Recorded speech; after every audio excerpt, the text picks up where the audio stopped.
Bienvenidos al 47º programa de Área Protegida, que se emite por la radio online El Provincial, www.provincial.com.ar, o por la aplicación disponible para los celulares. Con el nombre de Área Protegida 2022, nos pueden ubicar en nuestras redes sociales, Facebook e Instagram, y escuchar nuestro podcast en Spotify y en YouTube. Ya disponen de trivias sobre patrimonio en Instagram para aprender, pero de una forma muy entretenida. ¿Qué tal, Rubén? ¿Cómo estás? Muy bien, Rodolfo. Y bueno, pensando en que después de estos intervalos vamos a retomar uno de los ejes que nos propusimos este año.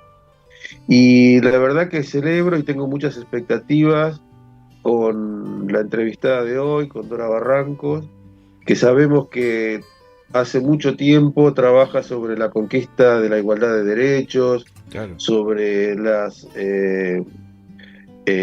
luchas emancipadoras y bueno, todo ese trabajo que, bueno, por supuesto es una profesional enorme y que nos da mucho, básicamente, agradecimiento que se haya prestado para participar en nuestro programa.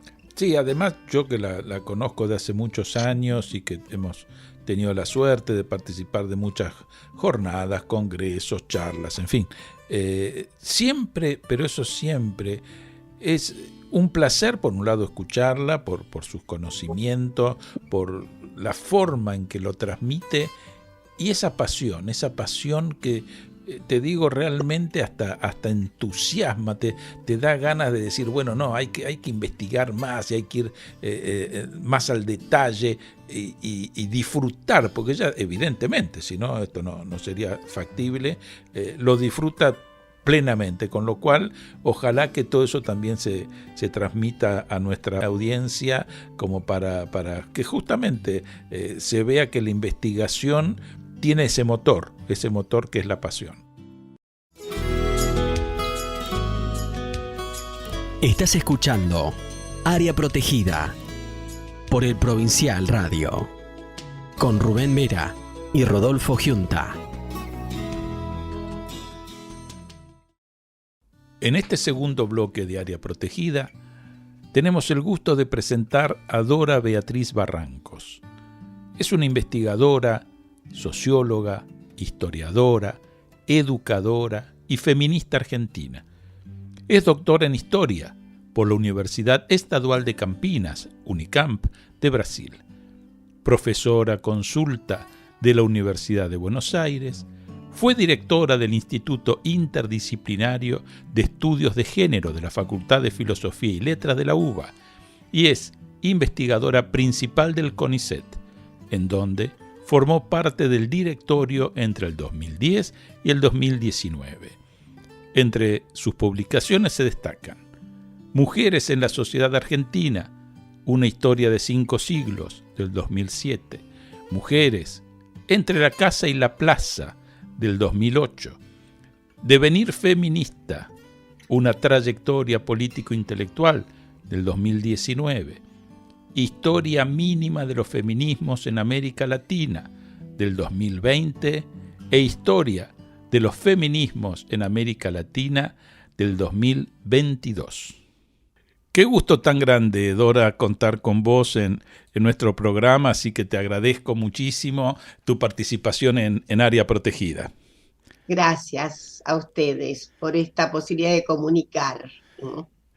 Dora, es un lujo tenerte en el programa. Soy Rubén Vera y bueno, con Rodolfo venimos, como te dijo fuera de micrófono, venimos llevando adelante desde el 2023 este enfoque sobre la perspectiva de género y pensamos que una de las profesionales más destacadas sos vos. Y bueno, hemos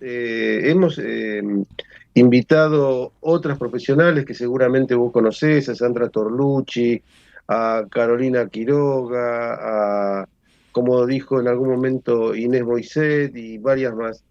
Así que para nosotros es como, casi te diría, lo tengo que decir con total honestidad, casi una etapa de aprendizaje para nosotros en muchas cosas.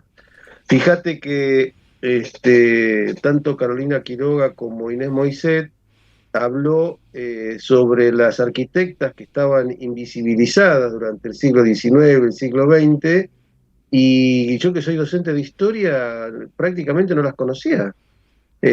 Así que tenemos que aprender mucho todavía. Eh, Sabemos de tu producción bibliográfica, que es enorme, y que, bueno, uno de tus primeros trabajos creo que fue Las mujeres en la sociedad argentina, ¿no? Que hace un reconto de la participación de la mujer desde la época colonial prácticamente. Sí, en realidad, nuevamente, gracias por ponerme en esa bella galería de congéneres. Gracias. Voy a decirte algo. En realidad, Mujeres en la Sociedad Argentina es como una cierta, yo diría, síntesis de culminación de una saga que me llevó más o menos, digamos, hace como un cuarto de siglo que me dediqué a historia de las mujeres. Antes me había dedicado muy fuertemente a la historia en general de los sectores subalternos, Mm, y escribí una serie de textos, inclusive un libro acerca de las relaciones de la cultura con los sectores subalternos, sobre todo teniendo en cuenta algunas sagas particulares que tenían que ver con aquellos idiosincráticos movimientos de vanguardia ideológica y política, anarquismo, socialismo, sindicalismo revolucionario, en fin. Hasta que, pero estaba guardada la impronta, por así decir, de desarrollar finalmente una historiografía de las mujeres. Tal lo que hice después de haber cerrado ese ciclo. Nunca los ciclos se cierran del todo, ustedes ya saben, ¿no? sí, sí. Siempre quedan fugacidades en todo caso, así que de manera continua he estado, sí, muy vinculada a las expresiones que indagan todavía acerca de, sobre todo, aspectos esencialmente educativos, culturales y, desde luego, política también, de esos sectores que mencioné. Pero insisto en que yo creo que el primer texto mío sobre género y mujeres, así más orgánico, fue una presentación que hicimos sobre historia y género para el Centro Editor de América Latina, en la que yo hice una introducción y junté un ramillete de queridas colegas en aquellas versiones pequeñas, que digo pequeñas pero grandes en todo caso, que tenía el Centro Editor, ¿no?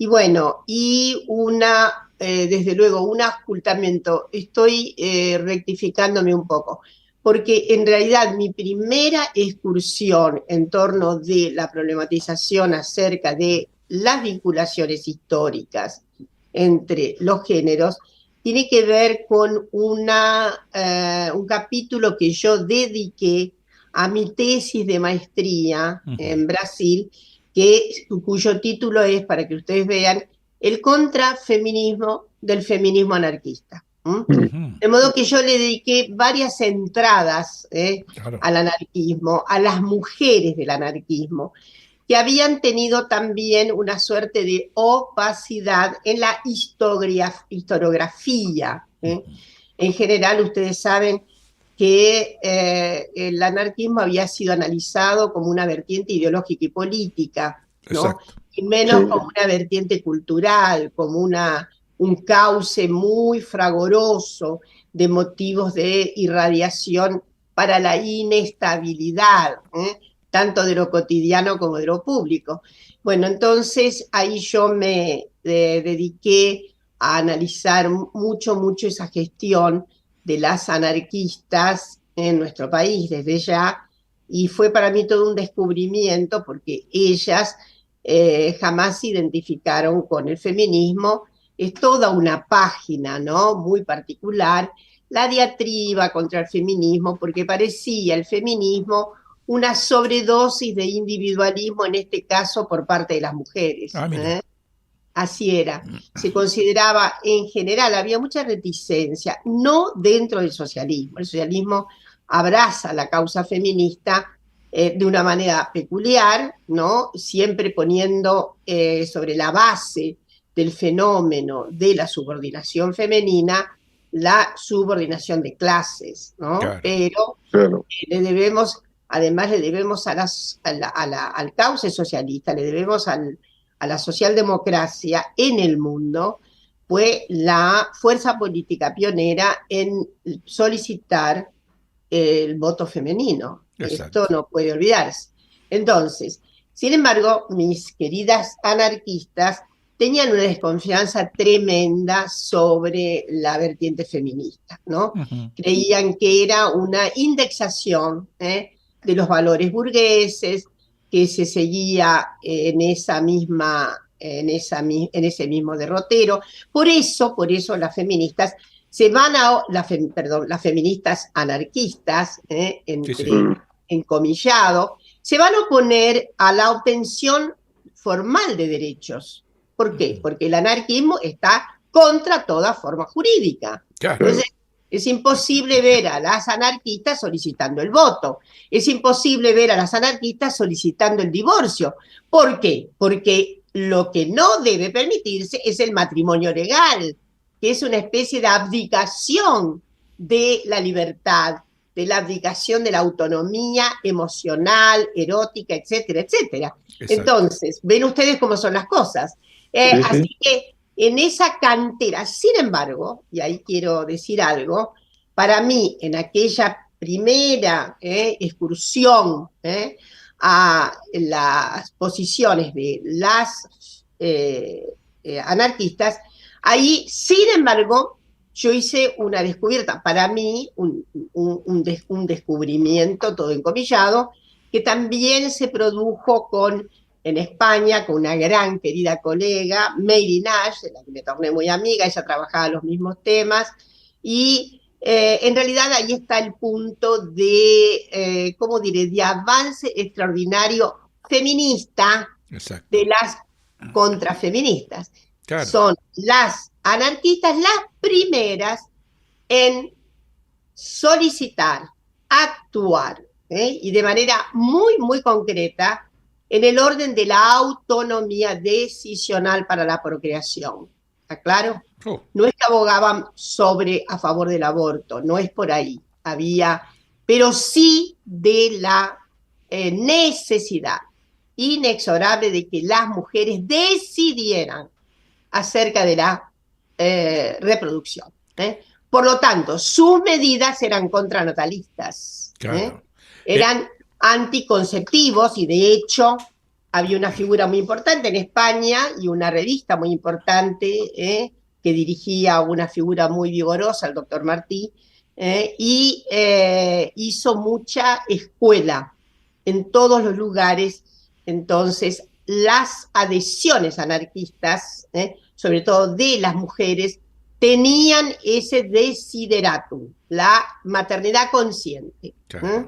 Entonces, limitar el número de hijos. De ahí que fueran proclamadoras de las técnicas y de los métodos anticonceptivos. Claro. Entonces, eso para mí fue insisto, ¿no? Una exploración, sí, no se había hecho en la Argentina, desde luego, eso no teníamos, sobre todo porque había, sin duda, una leva, yo diría, de colegas que de algún modo, sí, fueron poniendo a las mujeres en la historia, y no voy a hacer nombres, Lily Sosa de Newton, por ejemplo, a la que le debemos un diccionario de mujeres, con la que tuve el enorme gusto digamos, de ser su amiga, de tratarla, y ella alimentó muchísimo, tenía un archivo excepcional, lamento muchísimo que ese archivo lo hayamos perdido, no sabemos bien qué pasó con él, y archivo que ella facilitó de muchas maneras para las excursiones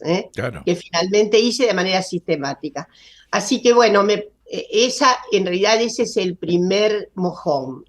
Digo que, y esto sobre todo para la audiencia, porque estamos tratando temas que hoy se han como naturalizado, como que están mucho más incorporados en la temática social, y entonces ciertas posiciones feministas, en este caso podríamos decirle, no nos llaman tanto la atención, pero realmente pensar esas acciones que arrancan algunas de ellas desde mediados del siglo XIX, pero muy fuertemente a principios del siglo XX, eran revolucionarias, porque yo por lo menos, decir, mi perspectiva es que aún en posturas, a mí me tocó, estando en el Museo Sarmiento y trabajando sobre Sarmiento, ver algo que yo realmente no sabía y que tenía él una posición muy feminista, si se quiere, es decir, de gran apoyo a las mujeres, grandes amigas, y les reservaba un rol en la sociedad extraordinario y demás.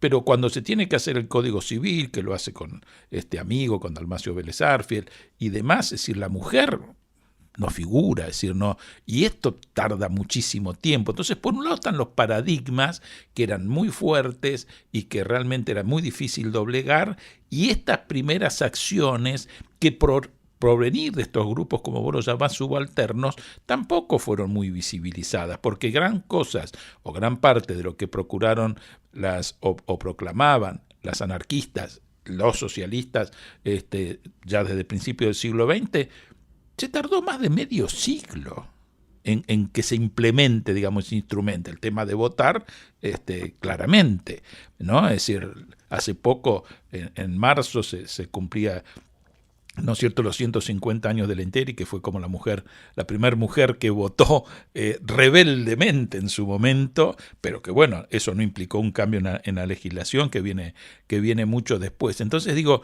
el valor de esto es que todo eso estaba muy invisibilizado y vos fuiste artesanalmente, ¿no?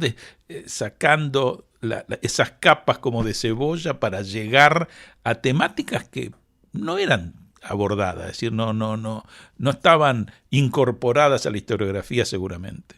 Sí, gracias por ese reconocimiento, pero sí fui una obsesiva y apasionada, ¿cómo diré?, excursionista, ¿no?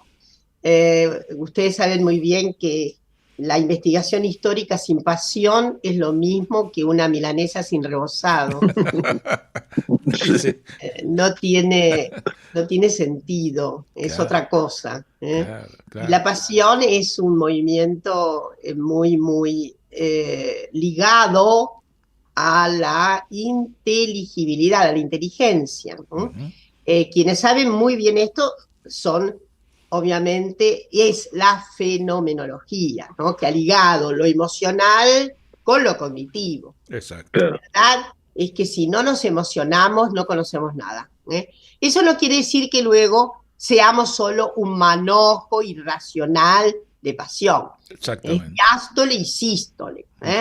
Ahora bien, yo me apasioné tanto, sobre todo para volver para reconstruir lo que tampoco se había hecho, que era la saga cultural, la saga pedagógica del anarquismo en la Argentina, con más de 20 entre inicios del siglo XX y mediados de la década de 1920, más de 20, ¿cómo decirlos?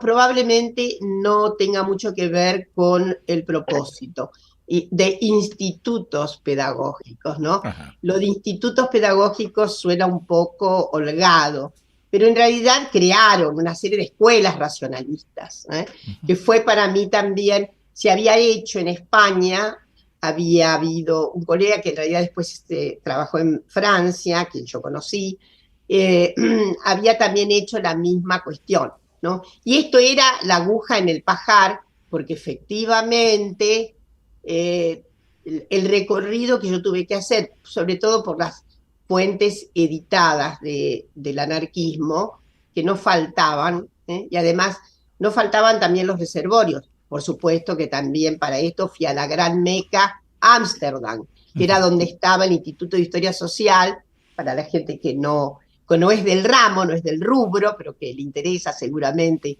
la cuestión de la historia.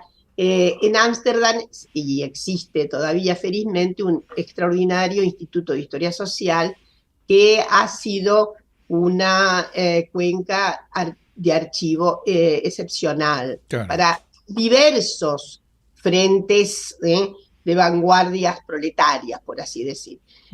Tiene mucho, pero el anarquismo tiene en Ámsterdam un acervo notable.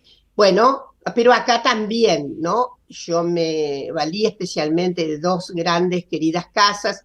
Una era la FLA, la Federación Libertaria Argentina, cuya sede todavía está en Brasil, y la otra era nada menos que la casa que tenía que ver con el nombre de Jorge Ingenieros, y en fin, fueron ahí, encontré muchísimo, y también visité cuanta localidad tenía acervos anarquistas, ¿no? Mar del Plata, la gran institución, Juventud Moderna. En Santa Fe, lamentablemente, había habido una gran institución, la Biblioteca Sola, que después había sido muy desmantelada, pero bueno, en fin, recorría cuánto indicio había. En materia inclusive para el análisis del fenómeno tan extraordinario de la anticoncepcionalidad, pude trabajar con algunas viejas anarquistas, ya muertas, todas ellas, porque cuando yo las visité ya estaban con más de 80 años. Una de ellas, homenaje especial, Luisa Zapatero. Luisa. Que fue fantástica. Ella hacía las pequeñas pastillas anticonceptivas con quinina, como me explicó cuando yo le dije, pero ¿y cómo se usaban? Pues hija, de aplicación local. De aplicación local. En realidad, el principio era de espermaticida. Entonces, ella tenía una bandejita donde usaba la quinina. Eso se transmitió muchísimo. En todos los picnics anarquistas había un reclame, una propaganda acerca de la maternidad consciente, etcétera, etcétera, y se propalaban estos métodos, claro, ¿no? Claro. No había muchos, ustedes se imaginan. Sobre todo, todos con mucha debilidad en su eficacia, con mucha debilidad en su eficacia. Pero bueno, entonces, todas estas cuestiones sí me llevaron a nuevos y nuevos interrogantes, y sobre todo, desde ya, a lanzarme en algo que era un cometido que estaba pendiente, sin duda, más allá, digo, de las contribuciones que ya se habían producido, y era hacer una historia de las relaciones de género, de las mujeres, pero sobre todo decir una historia vincular, una historia, claro, que le diera significado al contexto histórico, a los contextos históricos, contextos que han sido obviamente históricamente patriarcales. El, claro, patriarcado, como ustedes saben, es una larga invención de la humanidad. Sí, totalmente. El patriarcado no viene embutido en la biología. Y para la gente religiosa, que puede suponer que el patriarcado, el ordenamiento masculino regente, nada tiene que ver tampoco con la trascendencia divina. Dios no puede haber inventado la desigualdad humana en esa magnitud. Entonces, bueno, en fin, la suerte que tiene mi generación, en todo caso, es que sí venía a encuadrarse dentro de la gran perspectiva del feminismo renacido en los años 1960. Claro. ¿Quiénes fueron, digamos así, las pioneras de nuestro país? Porque vos también has trabajado el feminismo en el ámbito de América Latina, es decir, has extendido la mirada a más allá de nuestro territorio. Es decir, pero ¿cuáles fueron las figuras que fuiste descubriendo y que más te impactaron? Que digamos... Había, por eso digo, había buenos antecedentes respecto de algunas, ¿no? Julieta Lanteri. Bueno, Julieta es una figura prominente, claro, casi todo, yo diría casi una trama mitológica, de no ser que todo lo que ella hizo fue plausiblemente real, ¿no? Esto de haber votado, seguramente se le permitió casi, porque hubo un pequeño resquicio cuando se habilitó el voto en la Ciudad de Buenos Aires a las personas extranjeras, que Claro. duró un poquito. Y ahí ella votó, porque inclusive hay fotografías de ese acto. Ujú. Luego ella, obviamente, luego se inhibió, se prohibió absolutamente la posibilidad del voto de las mujeres, aún en el área municipal, para la elección de, como ustedes saben, de concejales. Claro. Nuestra autonomía es muy reciente, ¿no? Sí, sí. Elección directa de la jefatura. Pero bueno, ella fue muy persistente, pero hay algunas figuras muy, muy importantes al lado de ella. Ella se incorpora a la masonería. Muchas de estas que voy a nombrar fueron librepensadoras. María Abela Ramírez. Ujú. Yo le tengo especial cariño a María Abela Ramírez, María Abella Ramírez, porque es una mujer, primero, que tuvo un gran número de hijos, y eso no le dio ninguna retracción en términos de emancipación femenina, ¿no? Claro. Así que, digámoslo, era de origen uruguayo, se había quedado viuda, se casa con un escribano, se van a vivir a La Plata, ellos seguramente, su marido también era masón, ella ingresa a la masonería, y en 1902 es la primera editora de la primera publicación feminista argentina, la publicación Nosotras, ¿no? Ujú.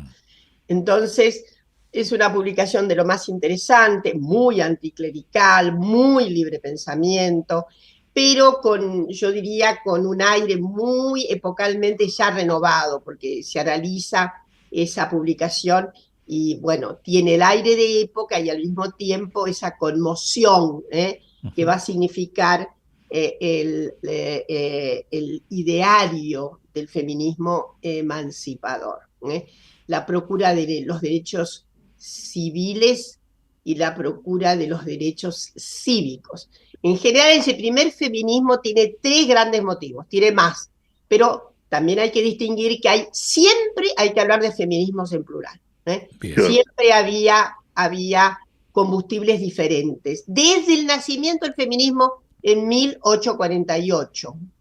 1848 para nosotros es un hito porque es la primera asamblea feminista que conocemos. Por ahí, nuevos avances historiográficos fue en Seneca Falls, cerquita del estado de Nueva York, en una capilla metodista, y lo notable es que esa primera insurgencia masiva, porque ahí hablamos de feminismo, ¿por qué? Porque no son una ni dos, un conjunto importante, con un 30% de varones. Un 30% de varones participa de aquella gran asamblea de Seneca Falls, 1848. Esa es como la primera raigambre. Claro. Y una expansión, obviamente, que se articuló, sobre todo, ahora sí vuelvo, en torno de tres derechos fundamentales, ¿no? Después hay matices, etc. Claro.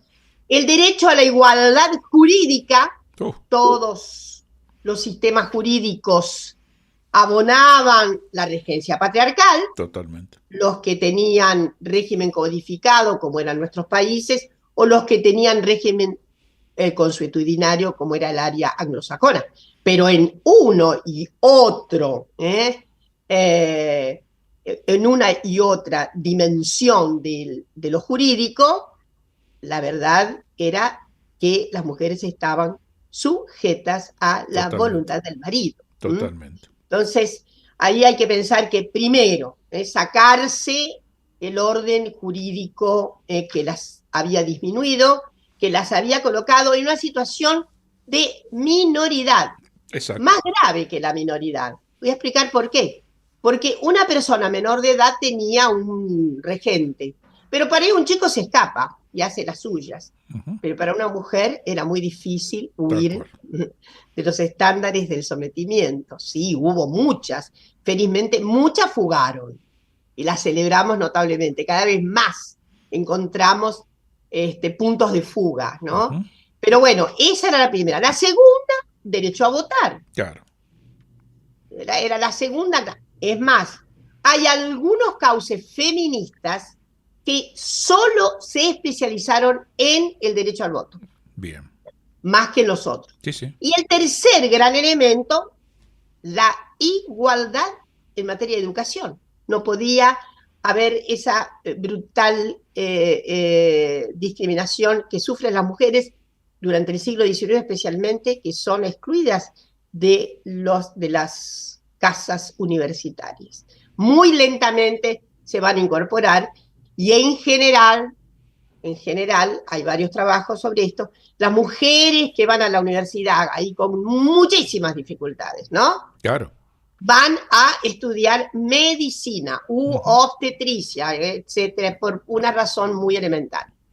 Es algo así como una materia sucedánea de su naturaleza naturanda. Como las mujeres están hechas para cuidar, curar y demás, entonces medicina es una, es una disciplina que tiene mucha correspondencia con el estereotipo tan fuertemente trazado, sobre todo en el siglo XIX. Hay una portentosa mayor estructura patriarcal en lo simbólico, en lo material, más que en el siglo XVII.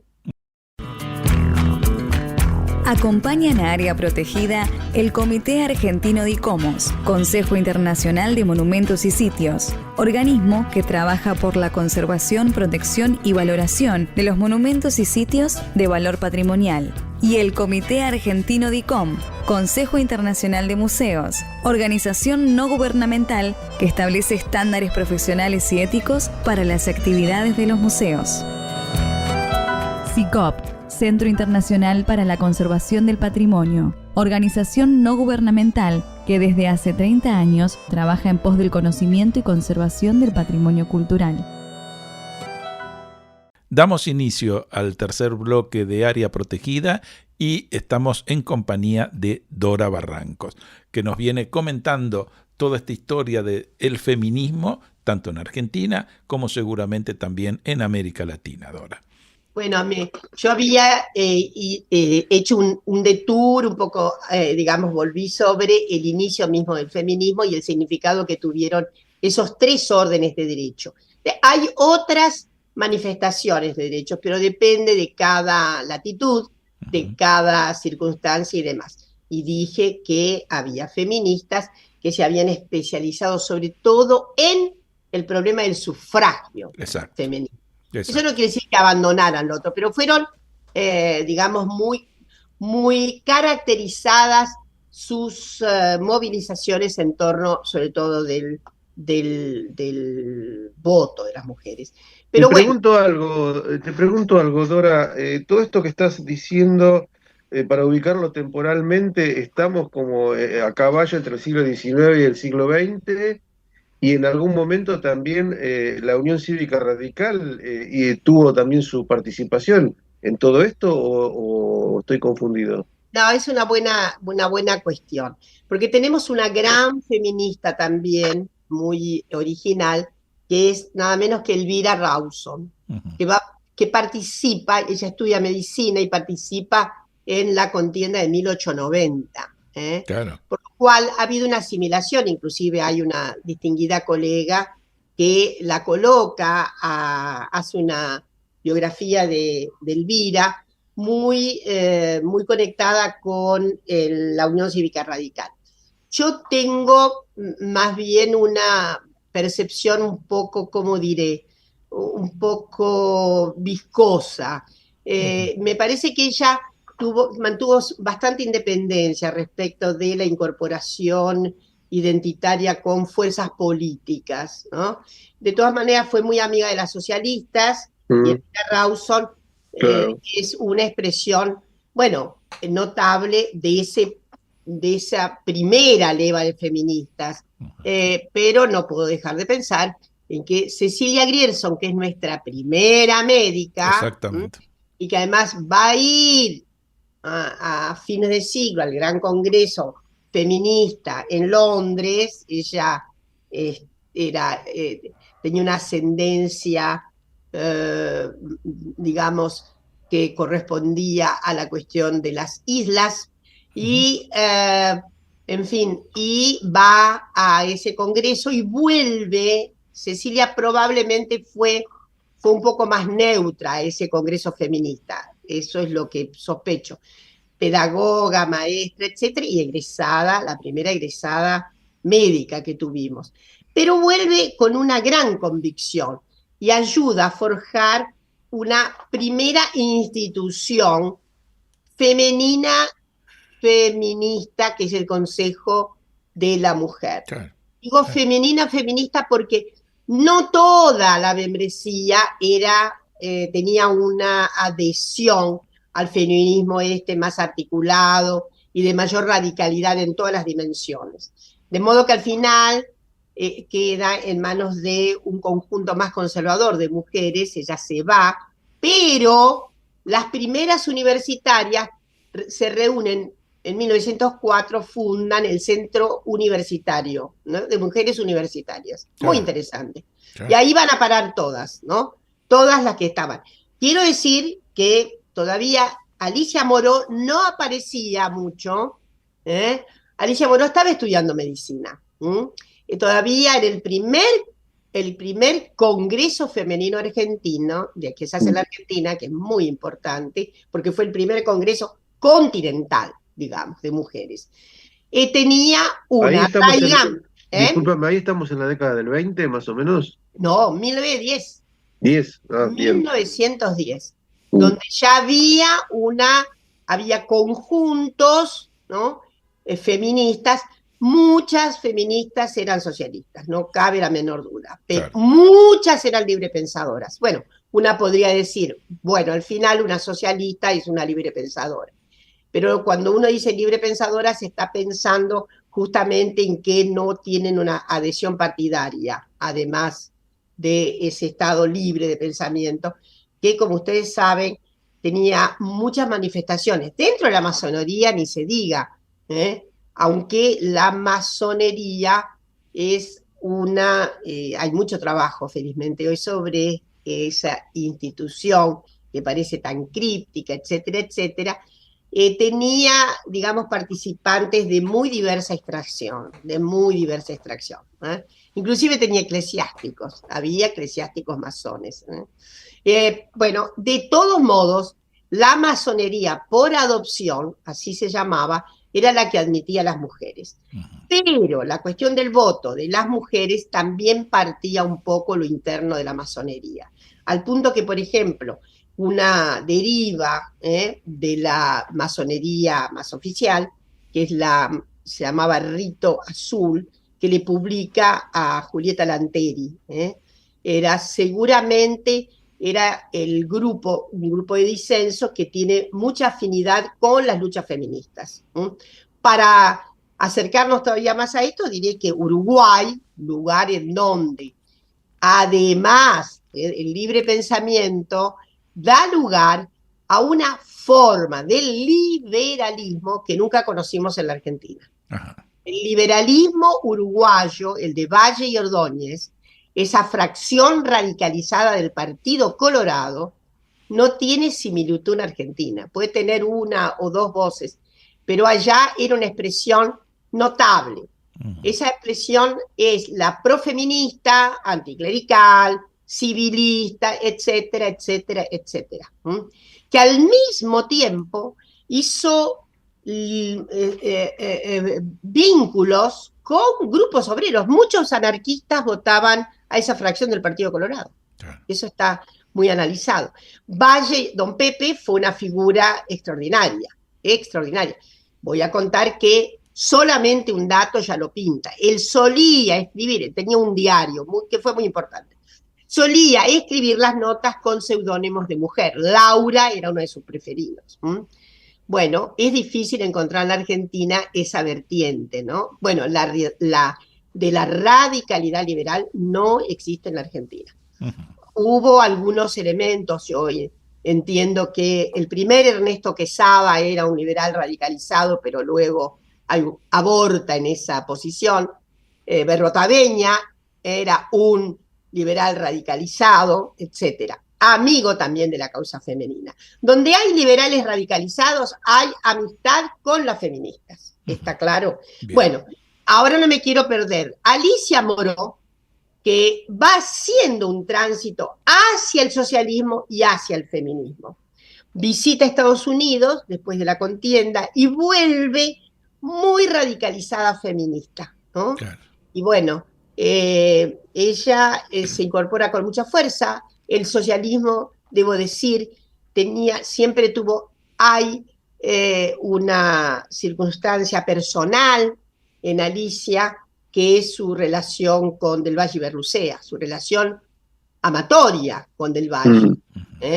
Y probablemente eso no se le perdonaba. Esto no está muy escrito, está entredicho, porque cuando muere Del Valle y Berrucea, que además estaba casado, etcétera, y muere dramáticamente, él tiene un cáncer, y bueno, ustedes saben que el momento del desafuero es cuando prácticamente no puede ni hablar, en fin, y ella a inicios de los 20 se reúne con don Juan B. Justo. Claro.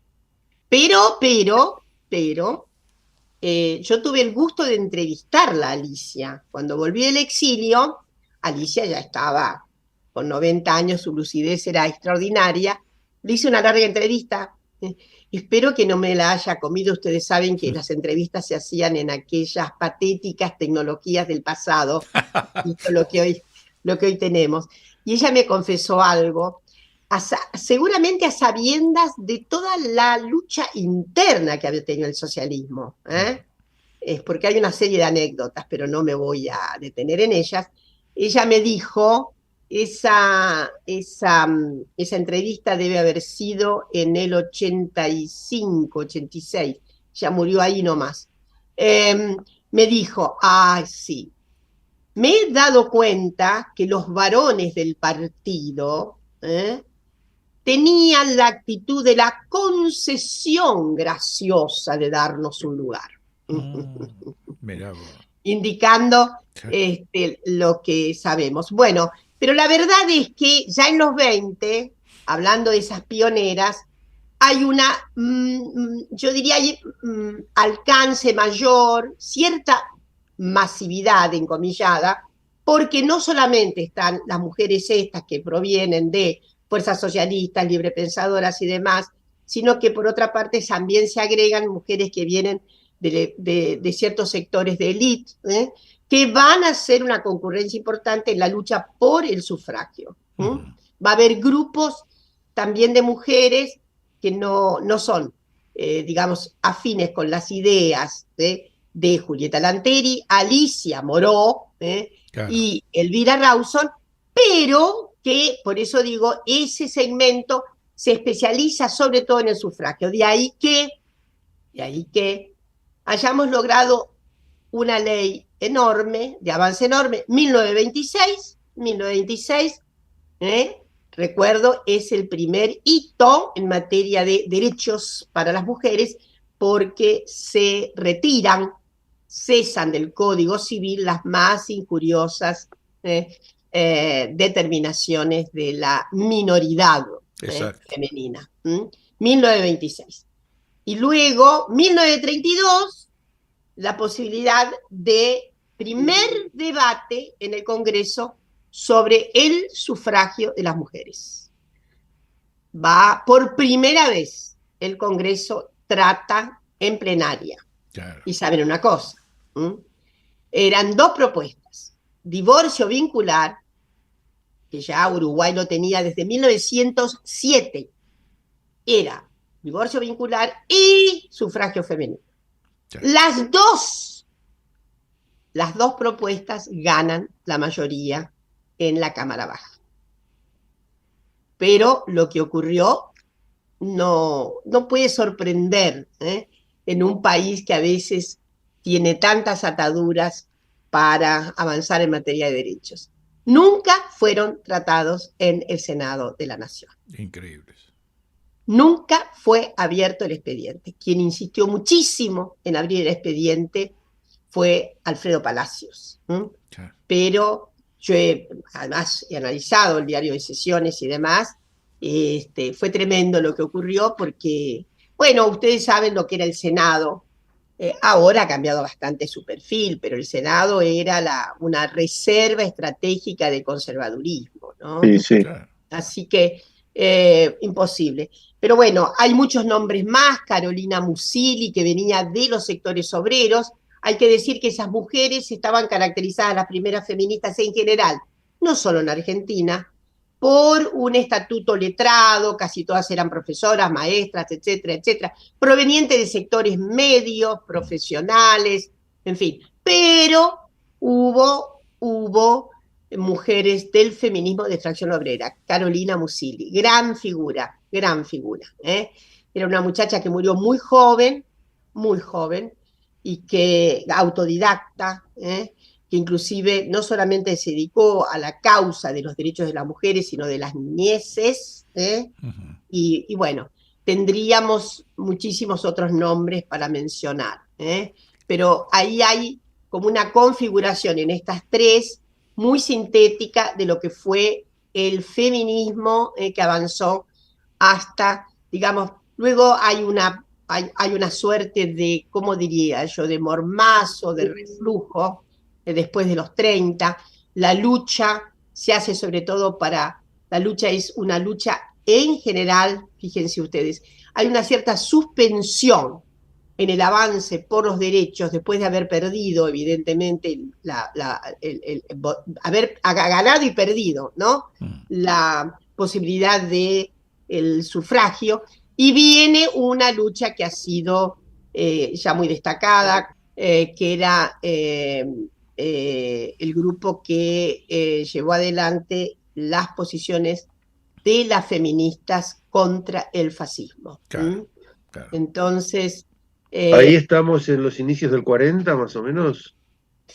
a mediados de los 30. A mediados de los 30. Toda la guerra civil española Claro. es una guerra que atrae muchísimo la adhesión, la empatía de la mayoría de las mujeres que transitaban el feminismo, ¿no? Claro. Entonces, y luego viene algo que para las feministas, salvo para muy pocas, fue, ¿cómo decirlo?, que fue un retroceso, y es el advenimiento del peronismo, porque muchas feministas, insisto, tenían estas adhesiones de tipo ideológica que no podían comprender el fenómeno del peronismo si no fuera a través de la lupa tan conocida de movimiento fascista, ¿no?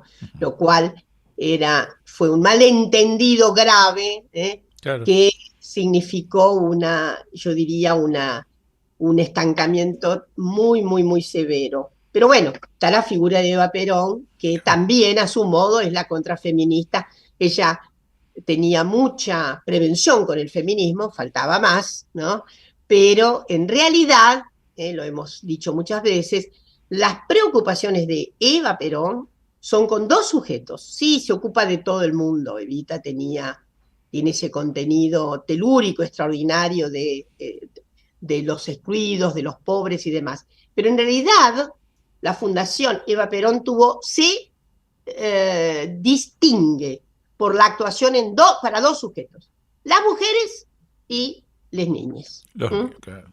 Esto es, hay un trabajo muy bueno hecho por muchas colegas, muy buenos, en donde se refiere muy bien este tipo y hay muchos trabajos por ahí ahora que refieren muy bien esta preocupación.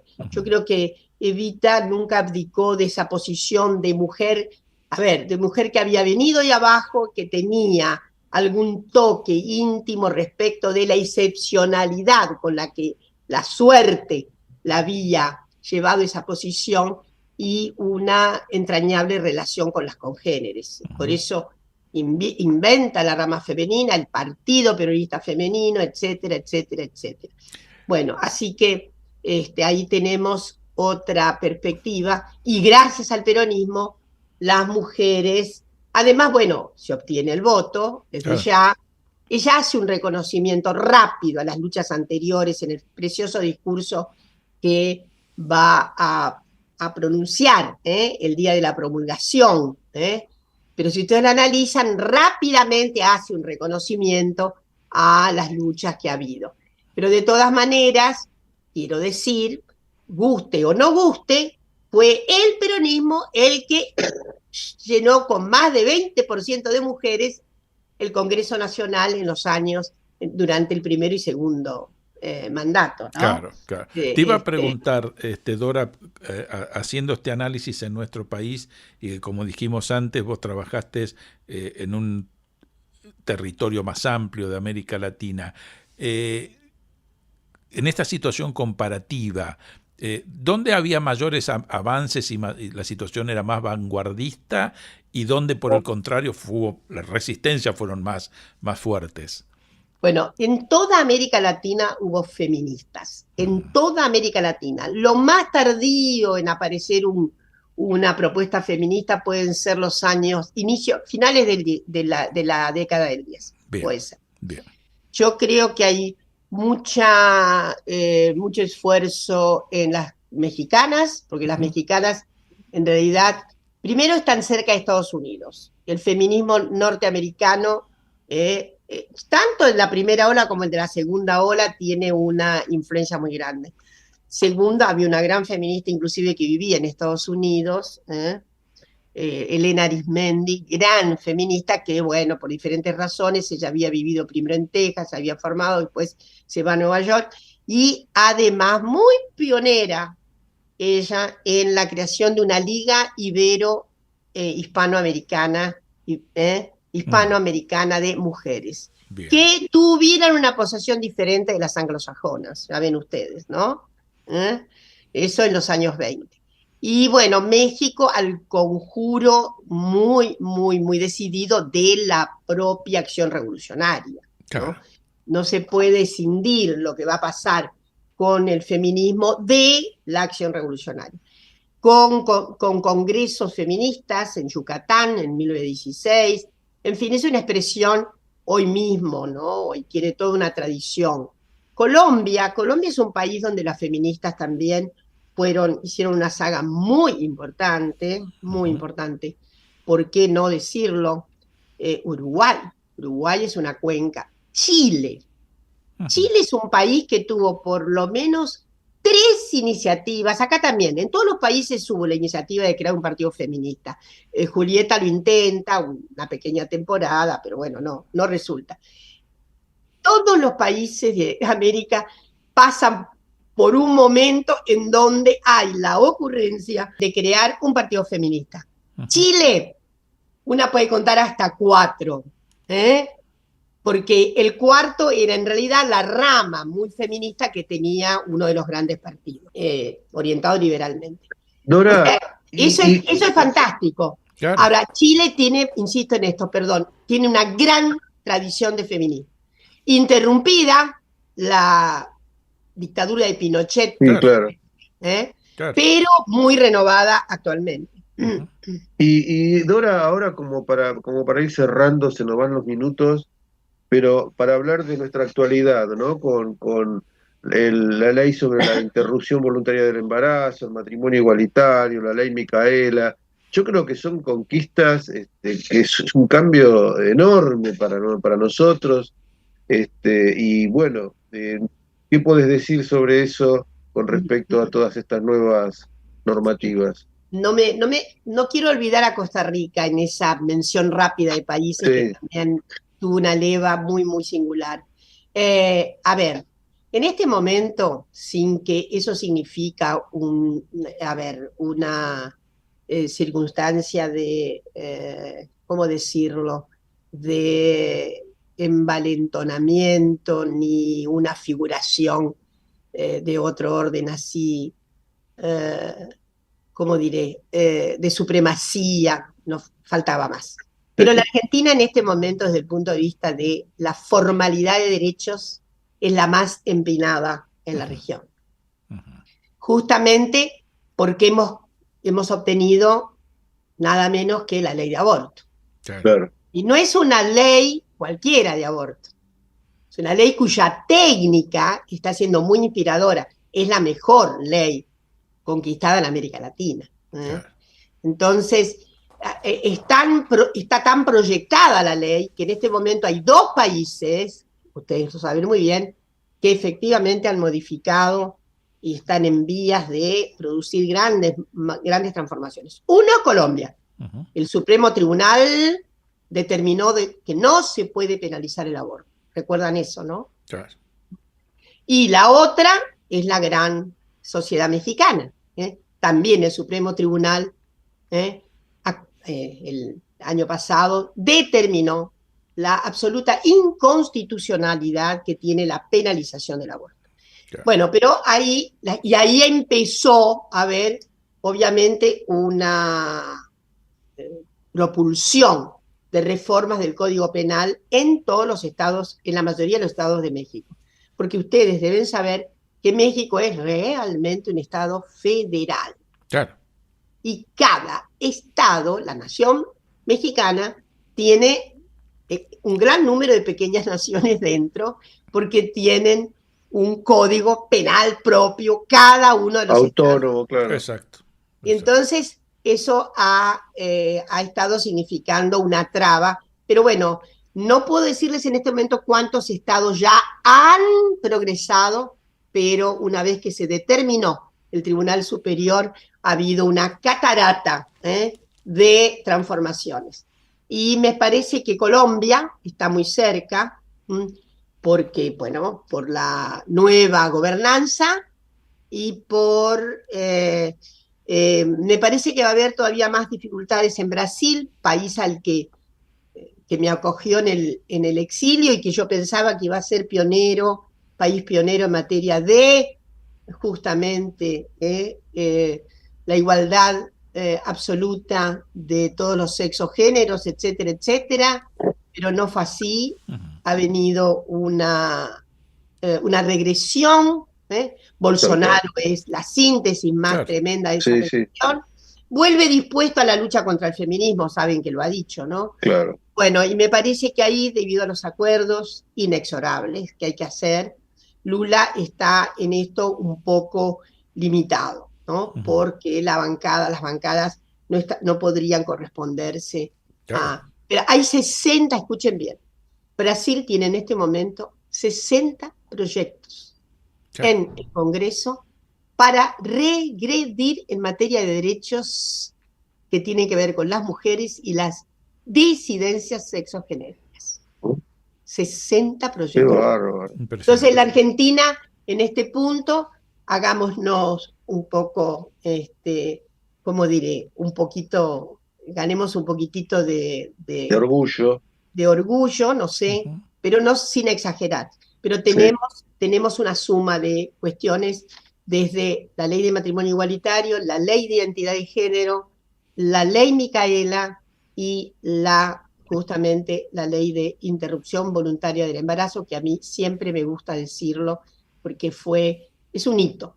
Para nosotras es un hito, es un salto cuántico. Sancionada el 30 de diciembre del 2020 a las 4:14 de la madrugada. Vale la pena recordar con lujo de minutos ese instante histórico. Bueno, Dora, realmente para nosotros fue un placer enorme tenerte. Como te diste cuenta, se nos pasó volando el tiempo literalmente y tendríamos tantísimas ganas de seguir escuchándote.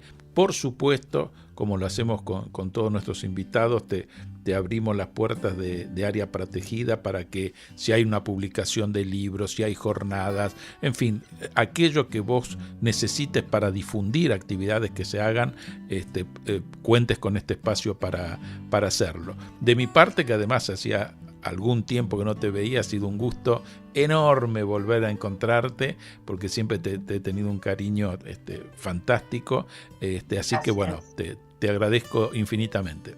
Gracias a la doble R, Gracias a la doble R. Muy agradecido. Muchísimas gracias, me he sentido muy a gusto conversando con ustedes. Nosotros, aparte de estar a gusto, hemos aprendido un montón que nos hace falta, y la verdad que mejor docente imposible. Gracias, Dora. Gracias a ustedes. Muy amable.